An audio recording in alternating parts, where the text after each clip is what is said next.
মানুষের কথায় কান দেওয়া বন্ধ করুন। মানুষের মুখ কি আপনি বন্ধ করতে পারবেন?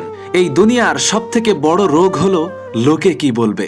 মনে রাখবেন, আপনি যাই করেন না কেন, মানুষের মুখ আপনি কখনোই বন্ধ করতে পারবেন না। বাস্তব উদাহরণ, একটু মোটা হলে বলবে দেখতে হাতির মতো লাগে, আর একটু রোগা হলে বলবে শরীরে কি মাংস নাই। ভালো পোশাক পরলে বলবে খুব ভাব দেখাচ্ছ, আর সাধারণভাবে থাকলে বলবে একেবারে ফকিরের মতো দশা।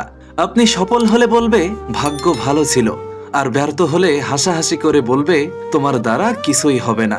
এই মানুষগুলো আপনার পকেটে টাকা দিয়ে যায় না, আর আপনার বিপদে পাশেও দাঁড়ায় না। তাই মানুষের কথায় কান দিয়ে নিজের জীবনটা নষ্ট করবেন না। আচ্ছা, আপনি কি মানুষের কথায় বাঁচেন নাকি নিজের ইচ্ছায়? যদি আজ থেকে অন্যের কথায় কান দেওয়া বন্ধ করতে চান, তবে কমেন্টে লিখুন আমি সেরা, আমাকে সেরা হতেই হবে।